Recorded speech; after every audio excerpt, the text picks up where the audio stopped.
Boa tarde, estamos entrando no ar com mais um programa Amor Pet aqui na Vale TV, todos os domingos a partir das 16 horas.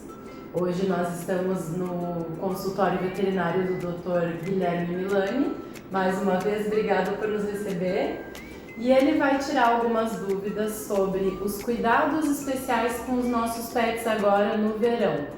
É uma fase que é muito quente, viagens para praia, viagens de férias, então nós temos muitas dúvidas que o Dr. Gui vai esclarecer para a gente hoje. Dr. Gui, eu gostaria de começar perguntando se é mito ou verdade que agora no verão eles têm uma tendência maior a pegar viroses. Sim, é verdade.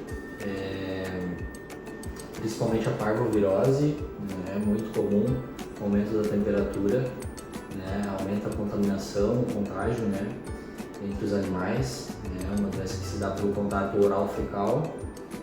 Né. Também tem a questão de chegando perto do verão, às vezes o pessoal também já quer pegar um pet novo, é filhote, acaba não vacinando, né. A questão também de alimentos deteriorados, certo? Bastante casos de gastroenterite, então, né. A parvovirose, eu tenho ainda dúvida, mesmo com tantos anos tendo pet em casa, ela é só contaminada através então de contato com o vírus no local ou ela pode ser passada da mãe para o filhote?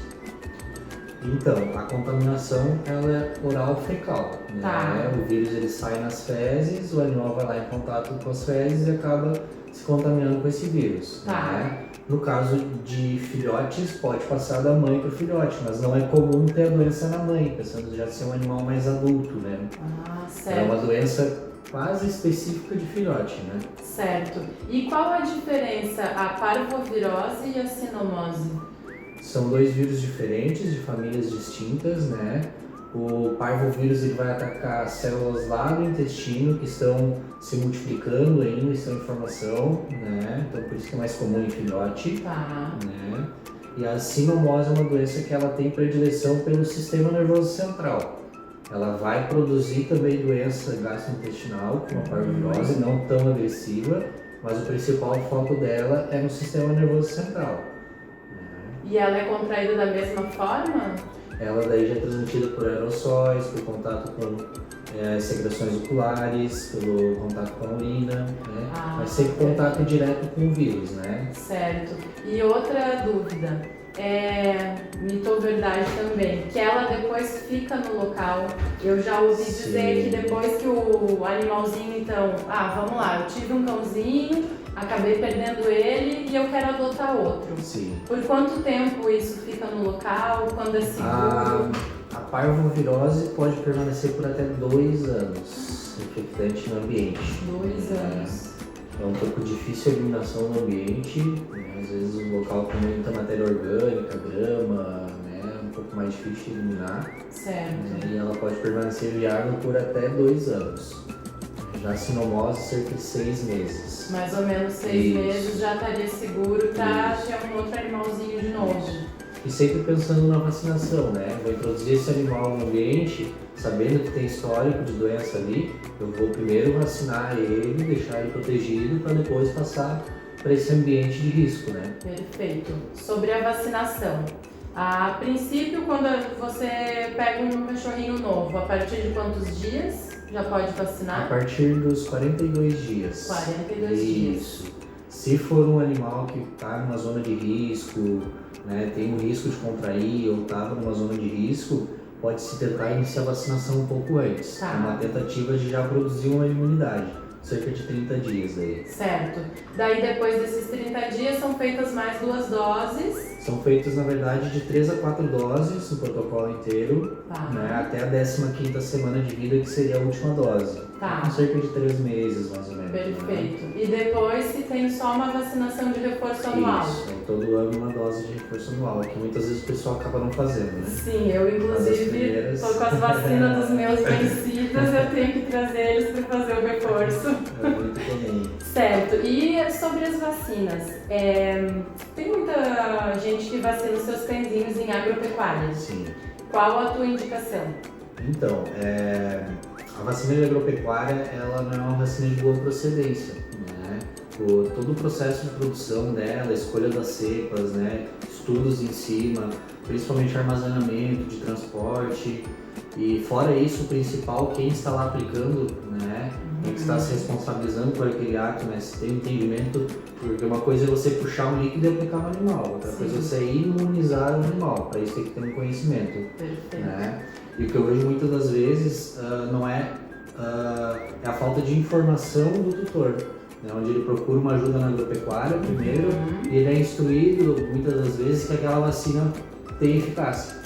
Sim. E acaba vacinando, né? Uma custa 20, a outra custa 80, não consegue entender essa diferença de preço também e acaba achando, vou vacinar com a de 20, que é a mesma coisa que a de 80. Sim, que só muda o valor por causa do local. Essa normalmente é a ideia que a pessoa que vacina na agropecuária tem. Isso. E são vacinas diferentes. Sim, tanto a vacina quanto o suporte, né? Porque você fazendo com o veterinário, você vai ter o suporte desse veterinário, ele vai estar se responsabilizando, carimbando a carteirinha, assinando, foi feita aquela vacina, né? Se foi feito tudo correto, o animal vem desenvolver uma das doenças, tem todo também o suporte da empresa que fabrica essa vacina, né? Arca com custo de tratamento, certo. Tem todo esse amparo por trás de todo esse valor que é cobrado em cima da vacina, né? Sim, uma das funções do nosso programa é justamente isso, é buscar a informação e poder passar para quem nos assiste, assim como eu tenho dúvidas mesmo, tantos anos tendo animalzinho de estimação, parece que sempre existem dúvidas e o tutor que vai e opta por levar na agropecuária, às vezes ele está indo com a melhor das intenções, vacina e no fim das contas o cachorrinho contrai a doença igual, aí vai lá, corre o risco de perder o animalzinho, vai gastar mais, porque prevenir é sempre melhor do que remediar. Sim. Então tá na intenção de gastar menos e acaba tendo aí um monte de problema com o risco de perder o animalzinho. Tanto a sinomose quanto a parvo matam, né? Sim, alta taxa de mortalidade. Eu vejo isso muito mesmo isso acontecendo, né? O pessoal vai com uma boa intenção de querer proteger o animal, porque não tem essa informação dessa diferença e acaba não sendo instruído na hora também de que tem essa diferença, né, entre os produtos nacionais, importados. Na verdade, não é nem nacional nem importado, é uma vacina ética e uma vacina não ética que a gente fala, né? Certo, a diferença entre porque pode ter vacinas nacionais que são boas também, né? Desde que ela seja uma vacina ética, né? Produzida de forma correta, transportada, armazenada, aplicada de forma correta. Por isso é sempre bom buscar um médico veterinário. Sim. E a respeito dos gatos? A gente fala mais sobre cães, né? Mas os gatos também têm essa diferença agora no verão de contrair mais viroses ou doenças? No gato eu não consigo enxergar muito isso na prática. O gato ele continua sendo aquele animalzinho que tem um pouco mais de... não pega tanta doença, né? Hoje em dia o que está muito em alta do gato é a felve, né? Eu não consegui ver uma sazonalidade tanto ainda. inverno quanto verão, independente disso. E a felve também é prevenida através da vacina. Prevenida também através da vacina, né? Que hoje seria uma das piores doenças, né? A FIV e a felve, né? E que pode ser protegida com a vacina felve, né? E o que são FIV, felve? FIV seria a AIDS felina, né? E a felve seria a leucemia felina. Duas doenças causadas por vírus, né? E que podem ser evitadas através da vacina. Sim, isso. Uma dúvida que deixei de perguntar e agora lembrei. Antes do cãozinho filhote ter as 3 vacinas, não é indicado passeio, contato com outros pets e nem o banho e tosa. Isso. Porque o animal não está com a imunidade formada, né? E a imunidade dele é baixa ainda por ser filhote. Às vezes não sabe se esse animal tomou o leite da mãe de forma correta ou não. Não sabe como aquela imunidade, se a mãe era vacinada, então ele tem a imunidade muito baixa. você expor esse animal a um parque onde tem outros animais, pode ter vermes ali, bactérias, vírus, né? Então tu está abrindo a oportunidade, né, para esses micro-organismos estarem contaminando o animal, né, que já está com a imunidade baixa, né, está receptivo para aquele problema, né? Perfeito. Então é melhor proteger antes, né? Esperar a terceira dose ou quarta da vacina para depois sair com segurança para o animalzinho e para os outros também. Sim. O processo vai demorar cerca de 3 meses, 4 meses para estar completamente formado, né? Então é só aguardar um pouquinho e depois poder aproveitar, né?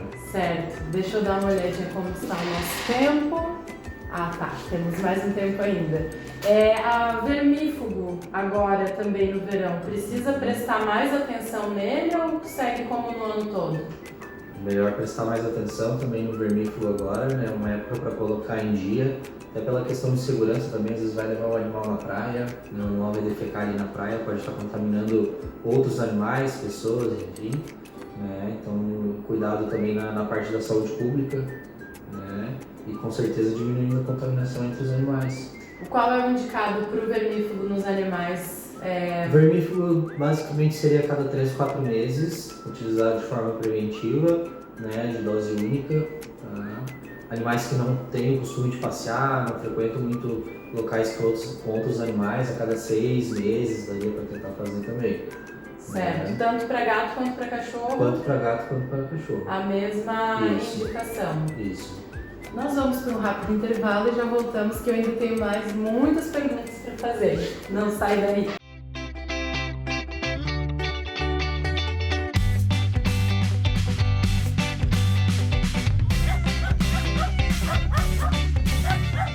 A nova prefeitura assumiu mostrando que com vontade e competência é possível alcançar grandes resultados. Foi assim que lá no início de 2017 resgatou uma verba fundamental para o futuro da nossa cidade, que muitos já consideravam perdida. Com diálogo e transparência, foram recuperados 61 milhões de reais junto ao Banco Interamericano de Desenvolvimento, o BID. São recursos muito bem-vindos que começarão a aparecer na forma de novas obras neste ano. Prefeitura Municipal, um jeito Novo Hamburgo de ser.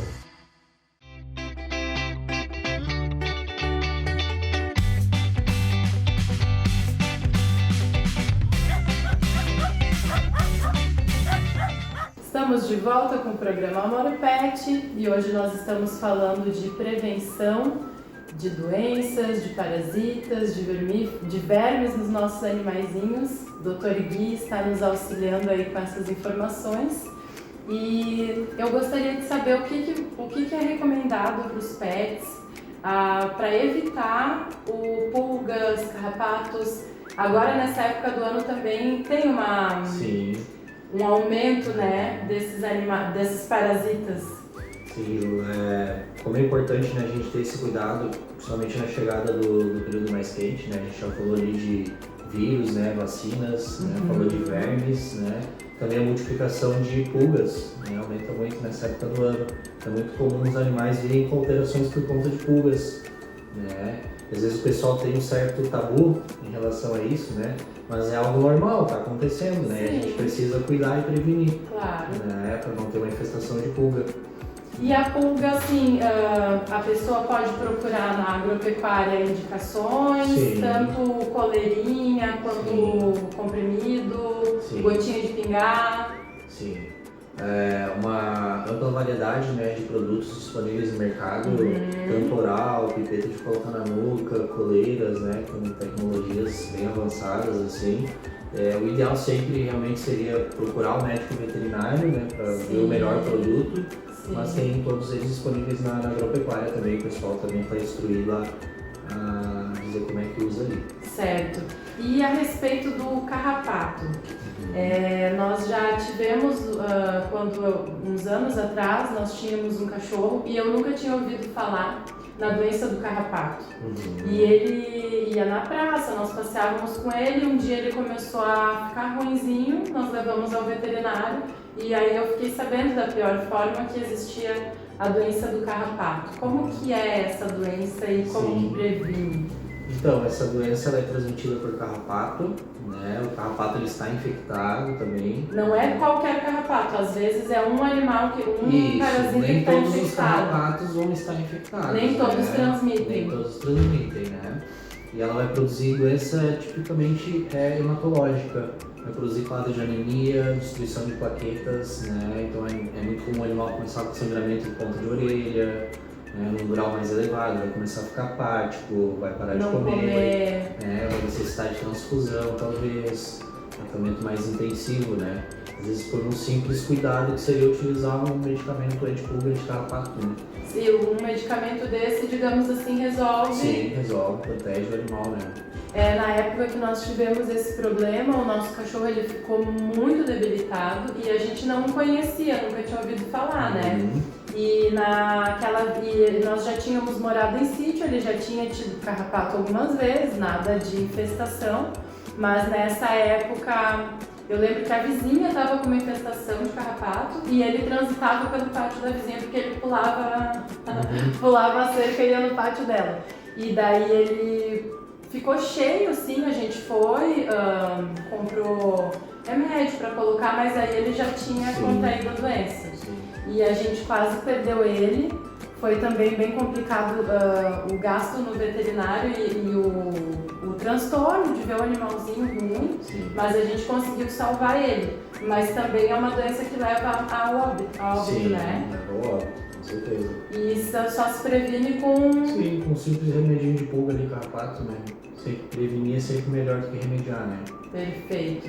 Às vezes a gente quer economizar um pouco ali naquele mês, não quer fazer a vacina, não quer dar o remédio. Daqui a pouco acontece uma doença, só em consulta, exame, só na arrancada ali já gasta o dobro, o triplo, às vezes, do valor daquele remédio que estaria prevenindo aquela doença. Né? Perfeito. E mais tu vê o teu animalzinho sofrendo, né? Que é a pior parte. E a respeito, agora como estamos no verão, a respeito de levar o cãozinho para a beira da praia. Sim. O que tu tem para nos indicar? É muito comum ver essa prática, né?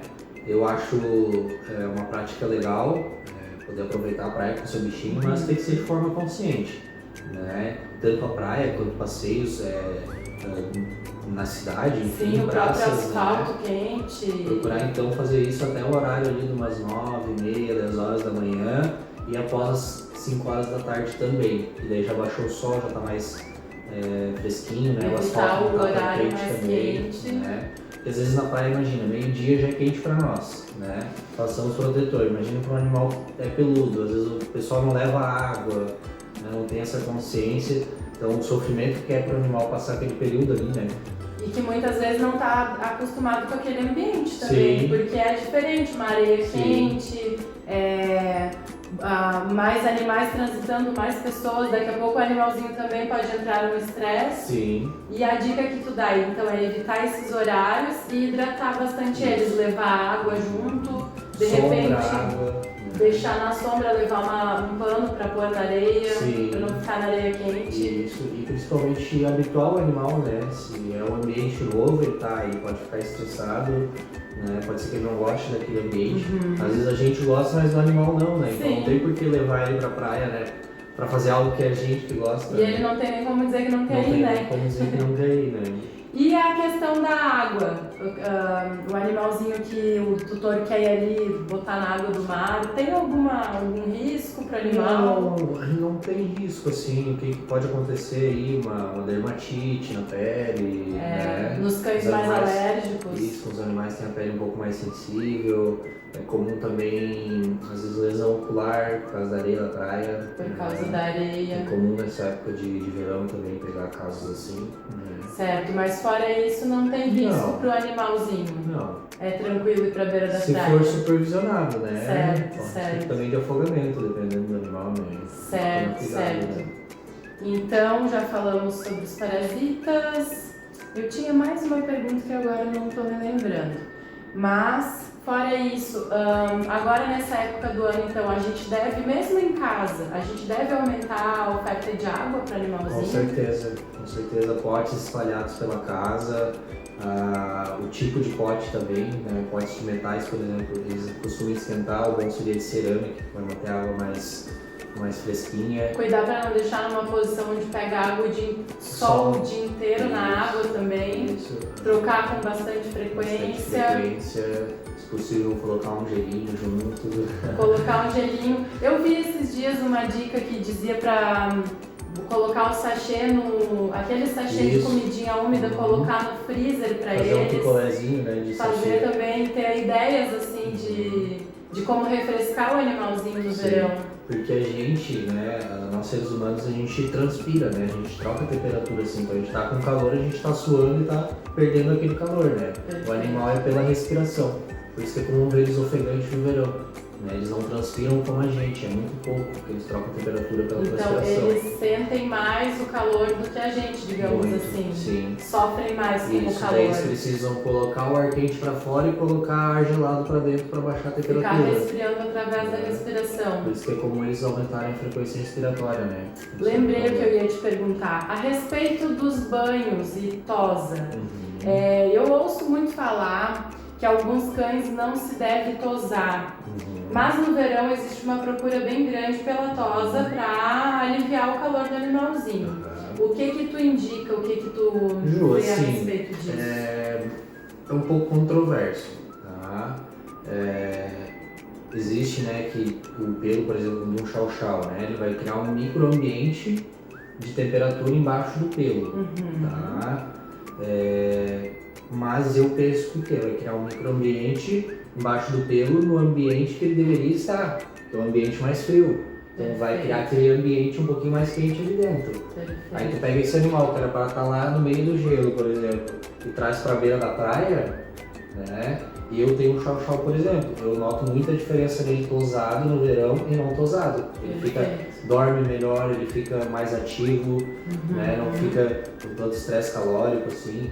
Tu acha que vai mais do tutor saber observar o seu animalzinho e ver o que faz bem pro animalzinho dele, além de opinião e de eu ouvi dizer que não se deve isso, que não se deve aquilo. Prestar atenção no seu animalzinho. Isso. Até porque cada animal vai ser um animal também, né? Sim. Mas pela experiência que eu tenho com o meu, eu vejo isso, né? Realmente cria um microambiente, mas naquele ambiente que o animal deveria estar vivendo, né? Não no ambiente que ele está vivendo hoje. Né? Sim, é muito diferente o animal ser da região onde ele é de origem, né? Onde ele veio, onde ele foi criado, e enfim. E outra coisa é no calor da... Sim. Aqui a gente tem temperaturas muito altas para daqui a pouco um cachorrinho que era para ser lá do gelo, bem como tu disse. Sim. Então é mais observar o seu animalzinho e ver o que funciona melhor. Sim. Do que ficar assim, mas eu não toso porque eu ouvi falar que não deve tosar. É mais por isso. E problemas de pele. Já ouvi dizer também que em função da tosa, o problema de pele do cachorrinho aconteceu. Meu cachorrinho não tinha problema de pele e eu levei pra tosa e desde que tosou tem problema. Não tem relação. Então, não tem relação. O que acontece? Alguns animais têm predisposição a ter um problema de pele, né? Por exemplo, a topia, vamos usar como exemplo. A pele, ela está procurando alguma coisa para inflamar, né? Aí você vai lá e passa uma lâmina, você agride essa pele. Então você gera já uma inflamação. O organismo vai responder de uma forma exagerada àquele ataque ali, né? Então ele vai produzir uma coceira muito grande ali, o animal vai ficar coçando, daí pode ser que desencadeou aquela crise de coceira daquele momento. Perfeito.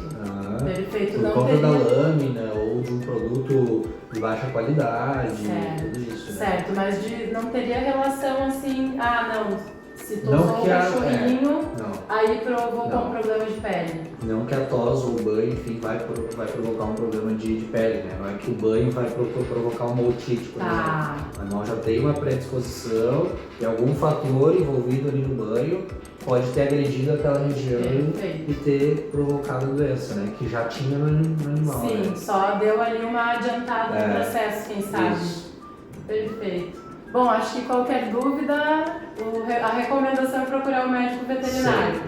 Sempre, tanto para tosa quanto para tirar as dúvidas de parasitas ou calor. Sempre o médico veterinário. Isso. Tá certo, Gui, muito obrigada. Eu agradeço o convite. O programa Amor Pet termina aqui e no próximo domingo estamos de volta.